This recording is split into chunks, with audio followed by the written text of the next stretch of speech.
A few years ago, I did not read fiction ever, and I was not alone. Young men are, by and large, simply not reading fiction. So much so that some have argued we are in a male reading crisis. The thing is, many of the arguments I see people give to try and persuade men, and specifically young men, to read fiction just would not have appealed to me 7 years ago.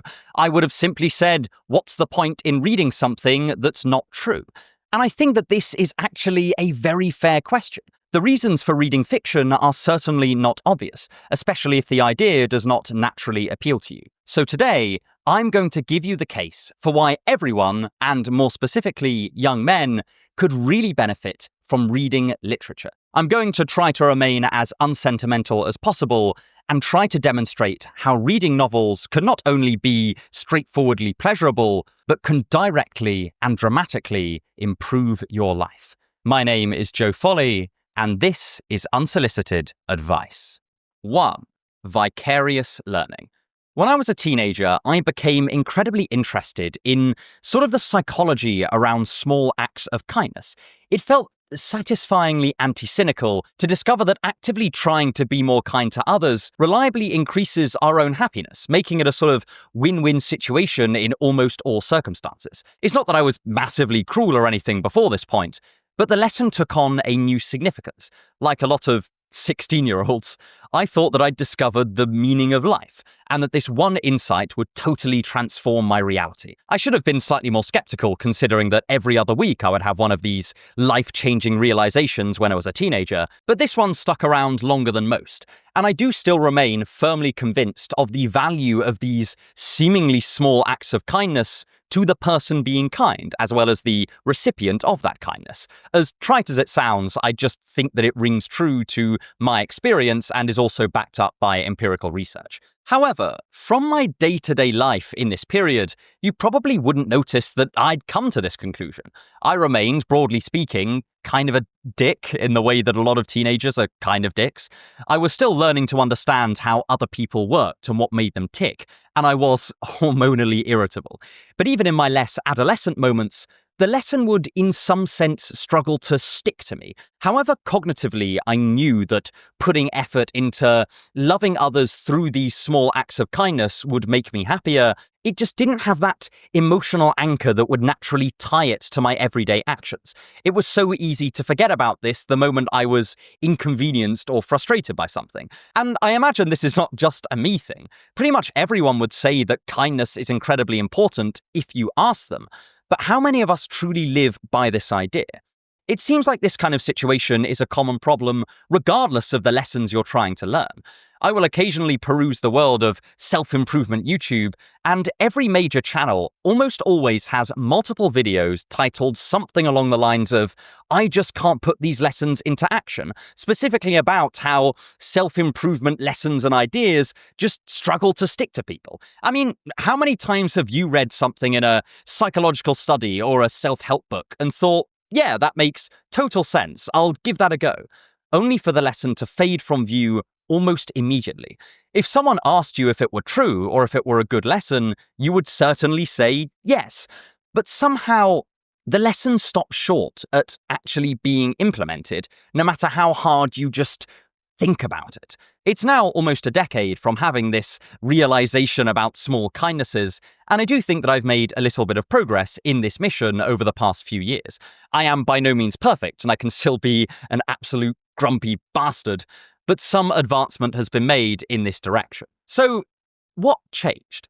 Well, for me, a big part of it was that alongside learning that giving people compliments had a statistically significant positive effect on a person's mood, I started to read an awful lot more fiction, which tended to contain that same rough lesson, but in a narratively and emotionally resonant way.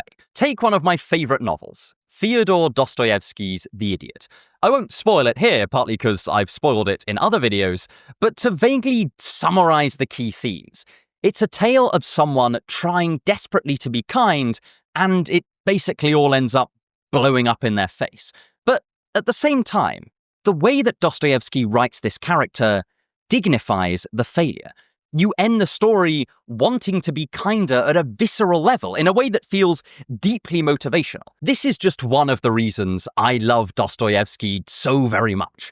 So many of his books are about kindness and interpersonal love, and reading his works made the lesson of being kind through these small, active acts of kindness far more emotionally compelling, and it stuck with me for far longer. It allowed the idea to sink through to my bones in a way that translated far more easily into direct action. The fact that it was written in a great novel did not make the lesson true. It was true and good regardless. But it did allow it to translate into the emotional and motivational parts of my psyche, for want of a better term, much more effectively. This is just one benefit I have found from reading fiction regularly. If experience is the best teacher, then reading a novel that illustrates a given principle or lesson is learning through vicarious experience. And this is not just my anecdotal experience either. One of the most reliable results in the psychology of fiction is called identification.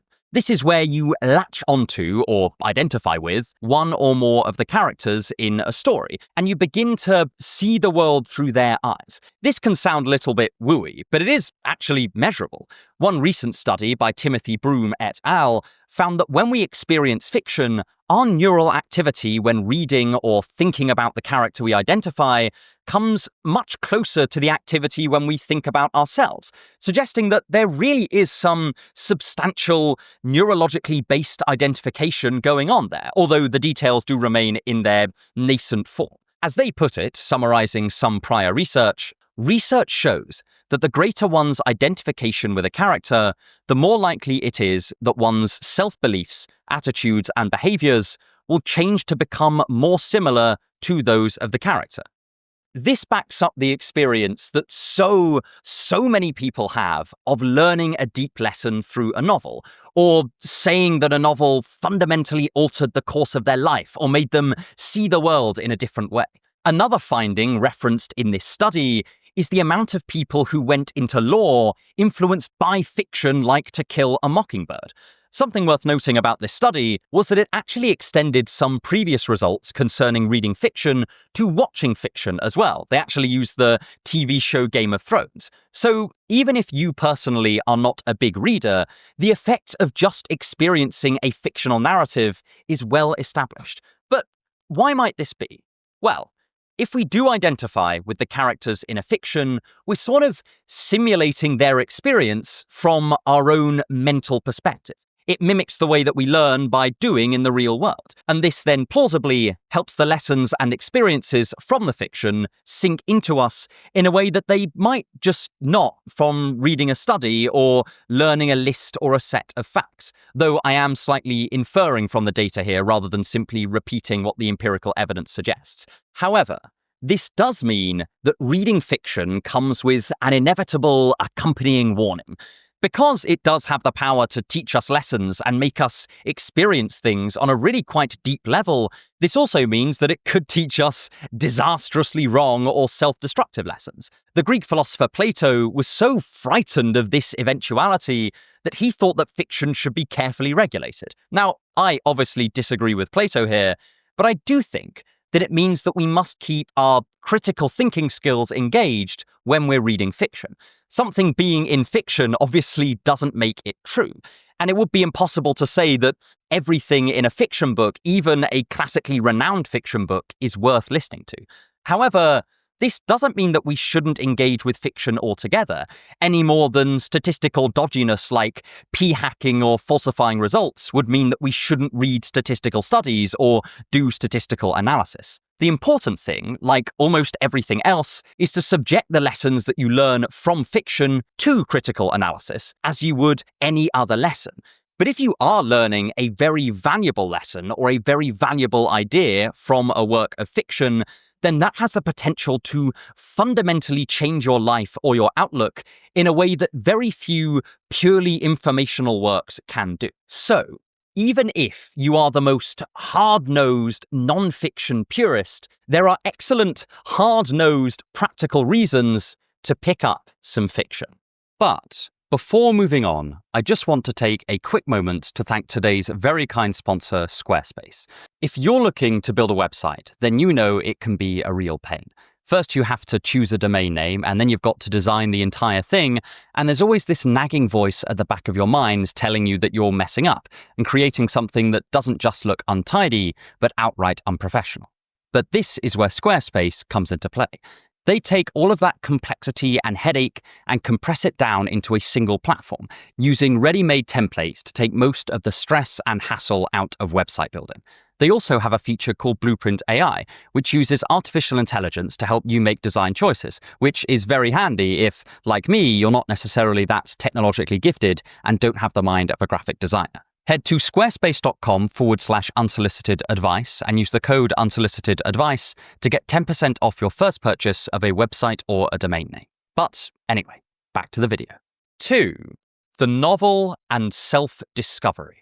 How well do you think you know yourself? One of the most revolutionary findings of the past 200 years of psychology, psychoanalysis, philosophy of mind, and straightforward therapeutic practice is that we probably know ourselves far less than we think. There are depths to our unconscious and our subconscious that we very rarely probe, and we quite often fool ourselves into thinking that we are open books, when in fact we have many things that, to quote Dostoevsky, we would not even admit to ourselves. Another more obvious fact about humans is that we're surprisingly different, especially when it comes to our psychology. Not only is there a huge variety of behavior between cultures, but if you've just met a lot of people, it's immediately clear just how different people can get and are.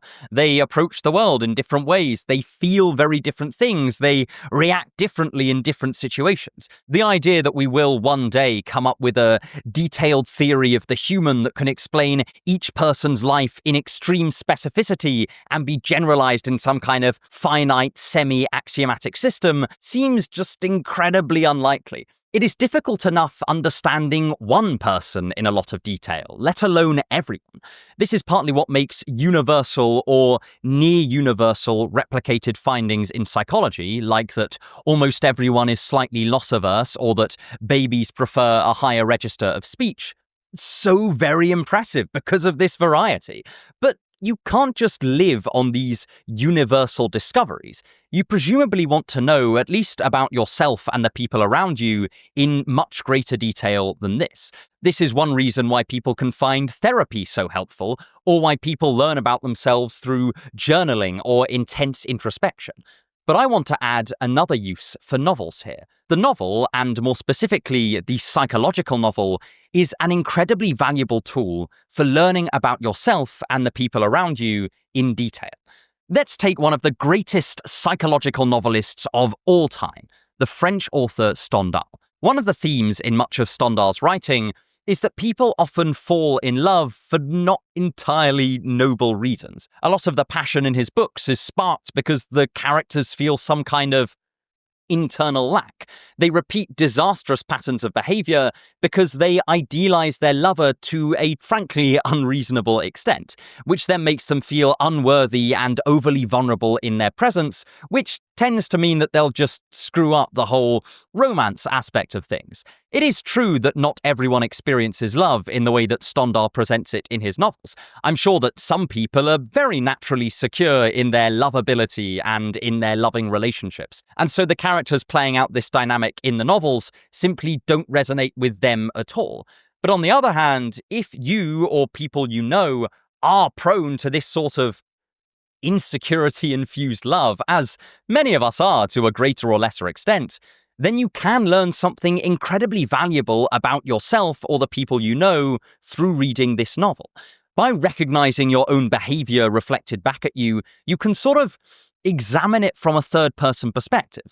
This is not automatic and would require a certain level of self-reflection to make the connection work, but it can be immensely revealing when you do make such a connection. Importantly, I'm not claiming anything like generalizability here. I'm not suggesting that everyone will learn something about themselves from every novel. even Stendhal. I'm instead making the much more modest claim that if you happen to read the right fiction book at the right time, then that gives you the potential to discover something incredibly significant and new about yourself in quite a lot of detail. As one study by Carney and Robertson point out, even the most reliable effects of reading novels, such as positive impacts on mental health, are mainly facilitated by a combination of the reading itself and then reflecting on that reading. So we should expect more dramatic and sporadic effects like vast improvements in self-knowledge to require far more in-depth thinking. This is why I'm not saying that if you read novels, you will definitely know yourself better after you finish each and every one, but rather something like, if you read novels, you are much more likely to come across ones that allow you to know yourself better upon further reflection, and that these bursts of dramatically increased self-knowledge could potentially have a very positive impact on you personally. We can think of it a bit like this. Psychological novels are quite often a laser-focused, incredibly detailed account of one person's view of reality and how humans work. It is, by its nature, anecdotal and ungeneralizable. But since it is so detailed, if the observations that the author has made about their own situation applies to you, your situation, or the people around you, then you will probably get an outsized benefit from reading this author. I think this probably also accounts for a fair bit of the life-changing or life-discovering effects of certain novels. I think we can make a similar argument for existential or philosophical works of fiction. Many of these works were meant by the author to give some semi-universal or general truth about reality or human nature, but we don't have to always read them this way. For example, Jean-Paul Sartre's novel Nausea is partly about the realization that life feels inherently pointless, and it elucidates that feeling in profound detail. Now, you might not personally think that life is meaningless. It might not seem that way at all. You might be a theist, or you might just feel this profound sense of meaning already infused inherently with love. In other words, you just might not be in the situation of Sartre's protagonist. And in this case, the book might read as a little bit strange to you. But if you are in a moment of deep existential difficulty, or you have been in the past, then you can get an insight into one incredibly clever person's way of approaching it, wrapped up in an emotionally compelling bow. I think this is one reason why philosophical and psychological novels can often be so divisive. I'd sometimes scroll through Goodreads reviews, and you will quite often see a lot of people who took an awful lot from them, and a lot of people who simply didn't see their point. And I suspect that much of this has to do with their own individual temperaments, and whether their own state coheres at all with the authors, and whether their own experiences are at all similar to the authors. But why does any of this matter? Well, partly because it can make you feel less alone to have a character on hand that is roughly similar to you in certain ways or bears some kind of psychological relationship to you. Some psychologists have compared this to the comforting effect of a parasocial relationship and have argued that it could reduce loneliness.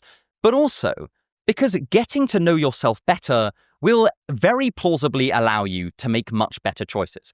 Getting to know the parts of you that you didn't even know were there can help you decide how to move forward on a given situation. I have had this with Stendhal myself. I am very prone to idealizing lovers and can get very anxious in the early stages of seeing someone. Reading his protagonists go through the same kinds of dilemmas, first of all, reassured me that this was relatively normal, or at least normal enough that a Frenchman felt it 200 years ago.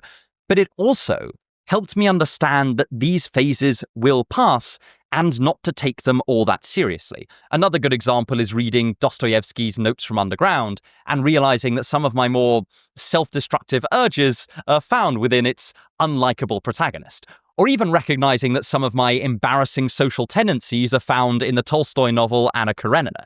Each of these has helped me get to know myself better in subtle ways, as well as the people around me when the characters are similar to the people around me.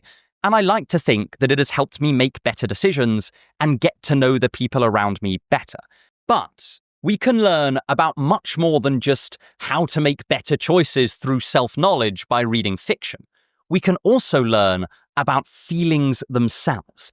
And I want to talk about this desperately because I think that it is one of the most underrated and incredibly valuable effects of really diving into novels. If you want to help me make more videos like this, then please consider supporting the channel, either by subscribing to it, or if you're feeling very generous, subscribing to the Patreon to get access to exclusive content. The links are in the description.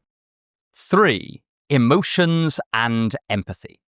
One of the most reliable findings about fiction reading is that it is correlated with a high skill in empathy.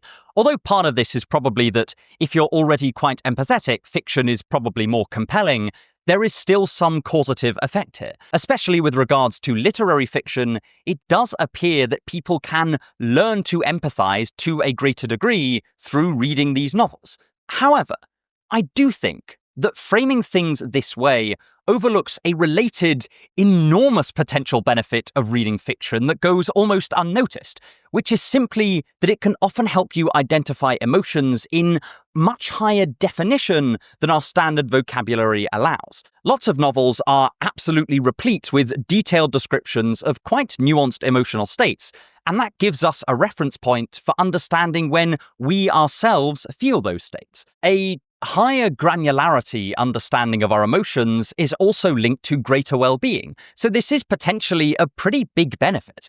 People who can identify and talk about their emotions in greater detail are likely to deal with them in better ways.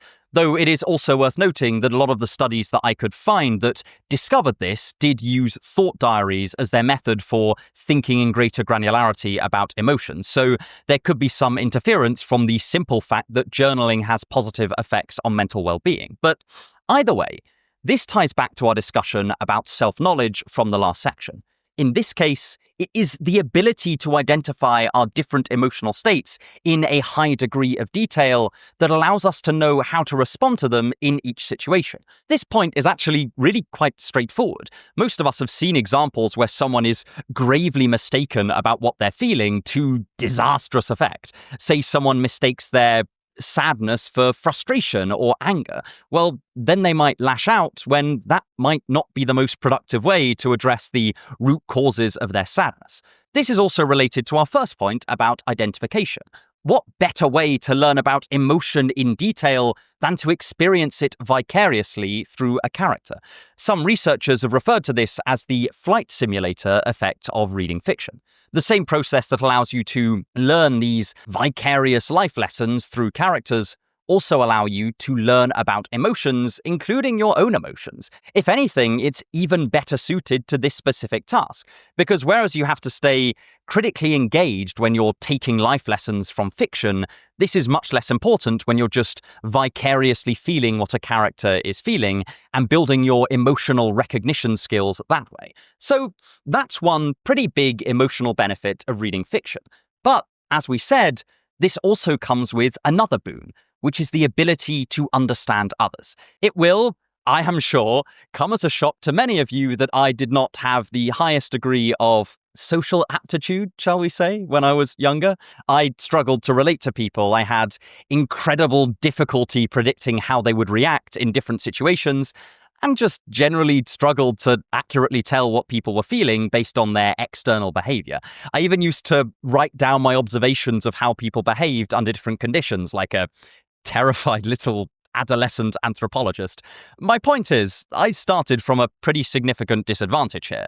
But one of the things that had a huge effect on my ability to understand other people was reading novels, and specifically a variety of novels told by authors who clearly had quite different temperaments, both from myself and from one another. Again, this comes back to that idea that when we're reading a work of fiction, we have to simulate another person's thoughts and feelings in our own mind. This allows us to partly sort of learn what the world looks like or would look like from their perspective and inhabit a viewpoint that's not necessarily our own. Interestingly, while a lot of initial studies into this area claim to show that reading literary fiction gave an immediate short-term boost to empathic skill and, broadly speaking, social intelligence, that finding has not been reliably replicated, which is kind of unsurprising if we think that reading fiction might build a skill over a long period of time. And instead, they did find that long-term fiction readers do score higher on tests that measure empathic skill and social understanding. The strongest causal evidence that it is the fiction reading causing the increased skill rather than just empathetic people reading more fiction is that fiction-based interventions on children have been shown to increase their theory of mind post-intervention. At a more down-to-earth level, shall we say, reading a novel written by someone with a very different viewpoint and understanding to you can allow you to learn what it's like to think like them. For example, I personally am not religious, as I've spoken about on the channel before, but reading a Christian author like C.S. Lewis gives me an idea of what it might be like to see the world through a fundamentally Christian lens. I obviously did not live through the Great Depression of the 1930s, but Steinbeck's The Grapes of Wrath enables me to get a sense of how it would feel to go through such a terrible event. I've seen this argument be made about something like Alexander Solzhenitsyn's book, The Gulag Archipelago. Though it's been critiqued for aspects of its historical rigor, it has remained an excellent source for what it felt like to live through Stalinism. Even his explicitly fictional novel, One Day in the Life of Ivan Denisovich, has been praised for capturing what it would be like to be a prisoner in a gulag in a way that a broad historical account might struggle to do. I am a man, if you can believe it, but reading someone like Jane Austen or Emily Bronte or Virginia Woolf has given me some rough ideas about what it might be like to be a certain kind of woman at different points in history. All of this helps when I am out in the world interacting with people, because this has been a kind of training in how to shift perspectives and see the world as someone else does, something that I struggled immensely with as a teenager and as a young adult. And again, this is both intuitive and it chimes very well with the empirical evidence that we just looked at regarding the flight simulator effects of reading fiction, especially literary fiction. Hell, when I was a teenager, I was absolutely hopeless at talking to girls I was interested in a romantic way until I spent like 3 months reading and analysing a whole bunch of women's romance literature. I've personally found that you learn quite a lot about people from reading their favourite books. I know it's not as exciting as getting into the gym and packing on loads of muscle, but if you're looking to forge deeper connections with those around you, including romantic connections, then reading literature written by or aimed at people like your friends or like those you are interested in can be really helpful. And this process of reading literature in general can hone this perspective-shifting skill. I think people often don't appreciate quite how much of a difference increasing your social understanding in this way can have. Take it from someone who started out without much natural ability to understand other people. It's really quite life-changing. It makes social interaction less confusing, and it really strengthens the skills you use to build interpersonal relationships.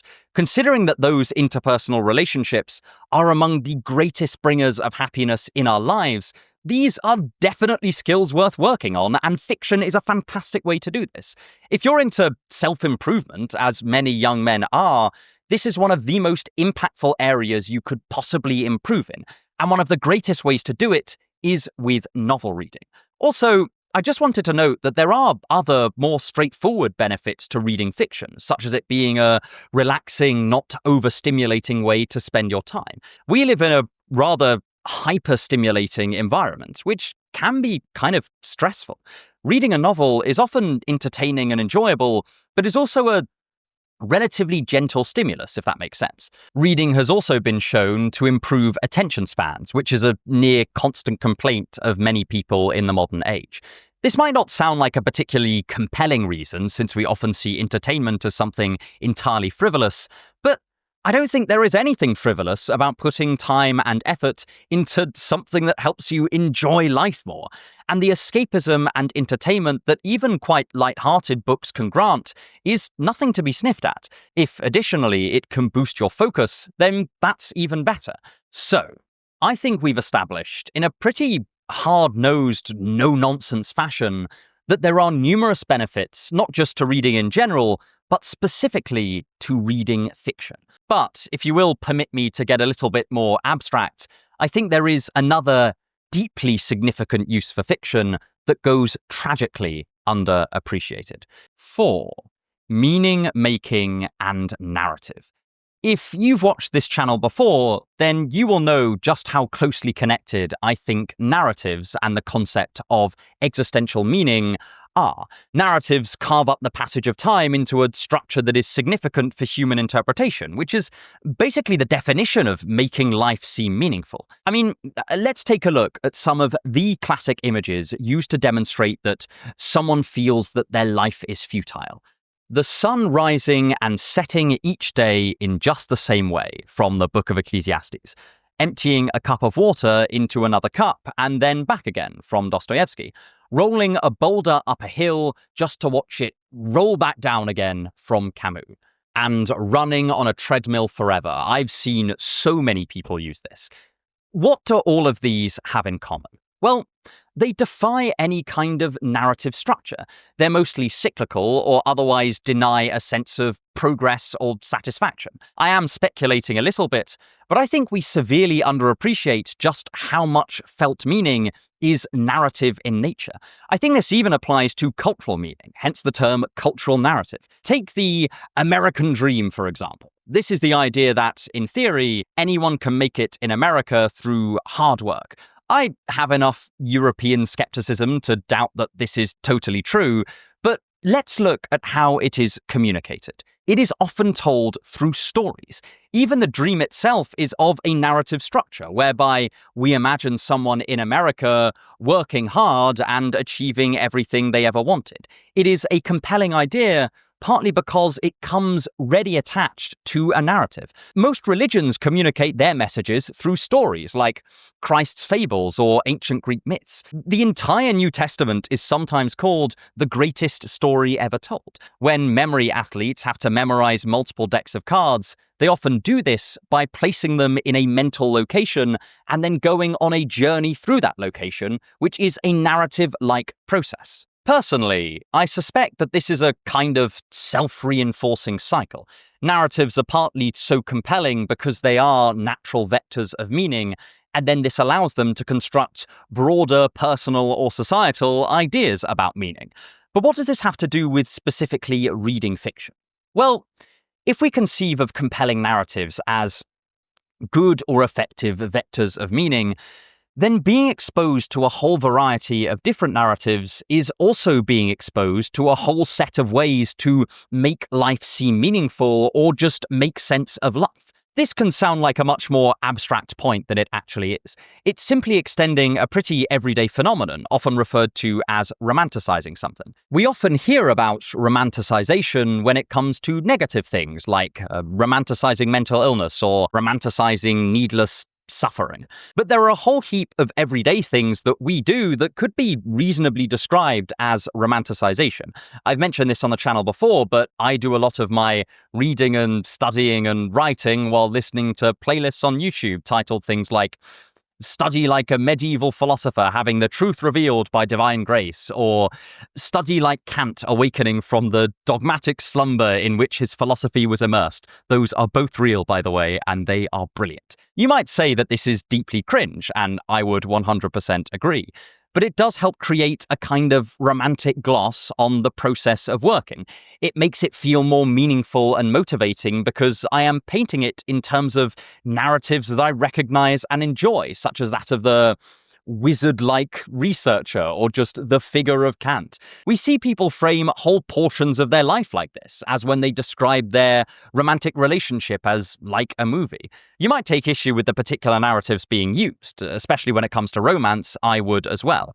But my point is that the use of narrative structure to alter or make sense of or enhance the meaning of a particular set of experiences is already something that we do. So, why do we need to read fiction then? I would suggest that reading fiction gives us access to a wider variety of these meaning-creating narratives, and as a result, it allows us to forge meaning and make sense of a wider set of situations. Take The Idiot, which is the book I mentioned at the start of the video. One of the reasons I talk about this book a lot, and why I consider it such a life-changing read, is because it lent a dignified narrative structure to the experience of being kind and then that kindness blowing up in your face, which is something that has happened to most people at some point. The fact that this mimics a character in a spectacular novel that I personally look up to makes events like this much easier to deal with and prevents a hasty, nihilistic conclusion like being kind to people is bad and self-destructive in all cases. Additionally, to bring this back to men, it has become a pretty common observation or complaint that there are few positive role models of masculinity for young men to look up to. But I just have to disagree. There are so many role models in novels that are perfect for young men like myself to look up to. I mean, half the characters in The Lord of the Rings are like paragons of different forms of masculinity and manhood, all of which are naturally and intuitively compelling in their own ways. If you want a role model of wisdom, then you can't get much better than the Elder Zosima from the Brothers Kay or Gandalf from The Lord of the Rings. If you want a flawed hero who struggles with growing up in socially pressured environments, then Pierre from War and Peace is absolutely fantastic. If you want a competent yet tender protagonist that you can admire, then I would recommend someone like Dr. Ryu from Albert Camus' The Plague. These figures are both naturally appealing for young men like myself when we read them, and as a result, they help us decide the type of man that we want to be. I mean, they've certainly done that for me. And all of this has to do with something that I think exceptional fiction does very well: combine sensible conceptual content with sheer overwhelming beauty. Most of us are probably familiar with the experience of being awestruck by beauty. For me, it is looking at mountains. Whenever I have the incredible privilege of looking out at or up at a mountain range, I am bowled over by just how gobsmackingly beautiful it is. It makes the whole world feel like it's standing still, and it completely captures my attention. But for all its brilliance, the mountain view doesn't communicate much, if any, straightforward conceptual content. It doesn't house ideas, even though I can start drawing ideas from it if I try. But I would argue that truly great novelists can write equally beautifully or construct narratives as equally beautiful as a mountain range, but they also have a distinct advantage, which is that they can use that beauty to communicate ideas as well.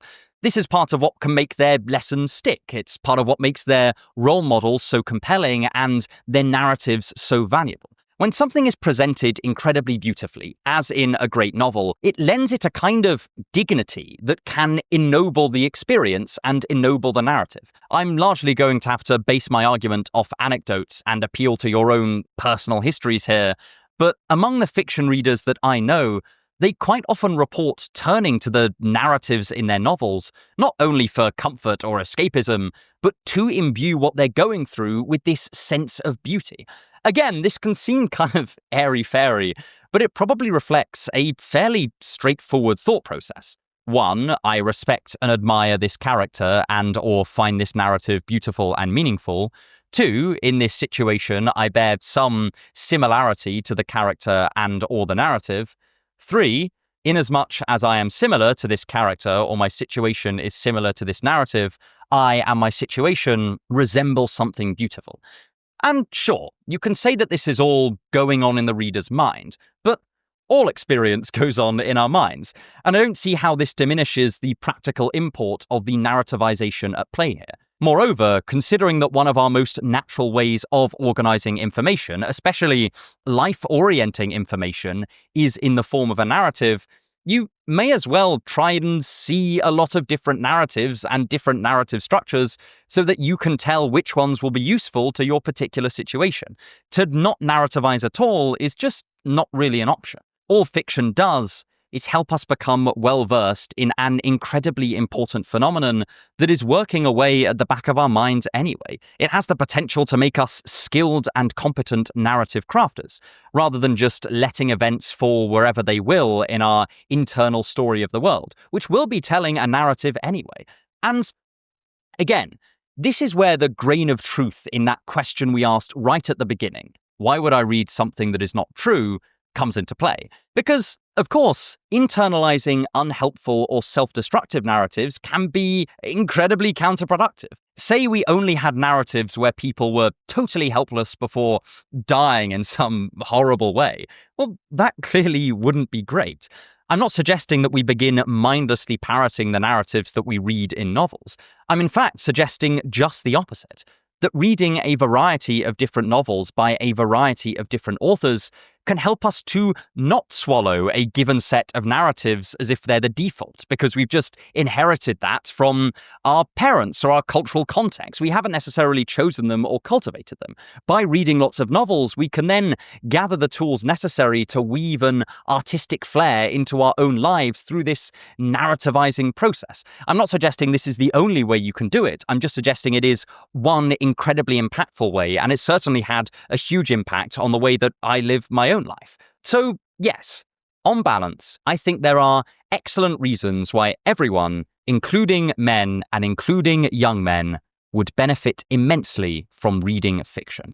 And if you haven't read any fiction in a while, then I really hope that this has persuaded you to pick up a novel again. But if you did want to explore one of my favorite books, then I have a video for you right here. Thank you so much for watching, and have a wonderful day.